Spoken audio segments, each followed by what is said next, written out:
हवेली की रहस्यमयी कहानी। अध्याय 1। पुरानी हवेली का रहस्य। गांव के बाहर एक पुरानी और वीरान हवेली थी, जिसे लोग भूतिया हवेली के नाम से जानते थे।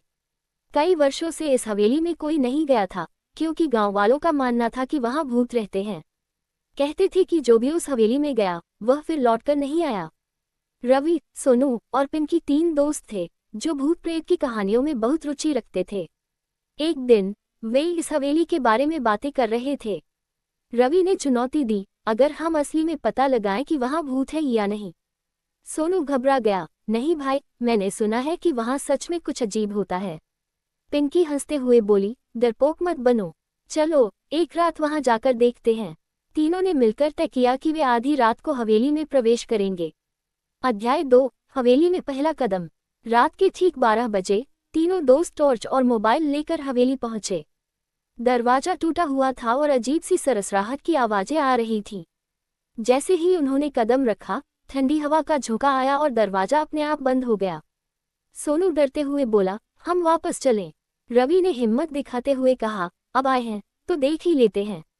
तीनों अंदर बढ़े। दीवारों पर धूल जमी थी, जाले लटक रहे थे और एक अजीब सी सड़ांध हवेली में फैली थी।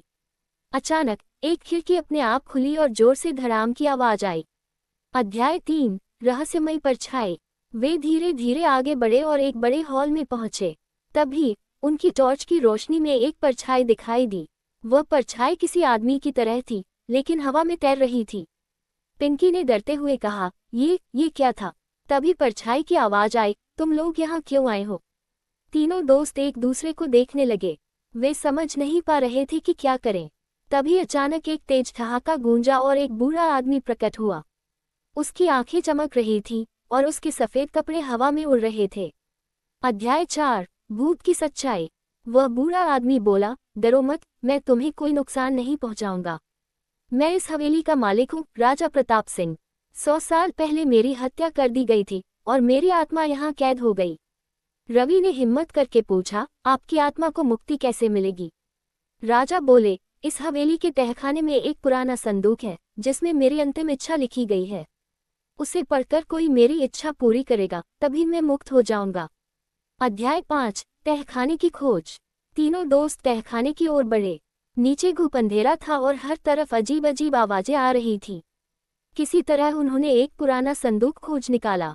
जैसे ही उन्होंने उसे खोला, एक पुरानी चिट्ठी निकली। उस चिट्ठी में लिखा था, जिसने मेरी हत्या की वह मेरा ही मंत्री था। मेरी आत्मा तब तक मुक्त नहीं होगी जब तक मेरी तलवार उसके वंशज तक नहीं पहुंचाई जाती। अध्याय 6। आत्मा की मुक्ति। तीनों दोस्त गांव लौटे और पुरानी कहानियों को खंगालने लगे।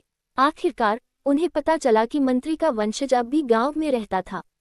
वे उस व्यक्ति के पास गए और पूरी कहानी बताई। वह व्यक्ति राजा की तलवार लेने के लिए तैयार हुआ। जैसे ही उसने तलवार को छुआ, हवेली में अचानक रोशनी फैल गई और राजा की आत्मा प्रकट होकर मुस्कुराई। राजा बोले, अब मैं मुक्त हूँ। धन्यवाद बच्चों। और देखते ही देखते राजा की आत्मा स्वर्ग की ओर चली गई। हवेली अचानक चमक उठी और फिर कभी वहां कोई भूत नहीं दिखा। तीनों दोस्त मुस्कुराए और बोले, तो भूत होते हैं, लेकिन सब बुरे नहीं होते।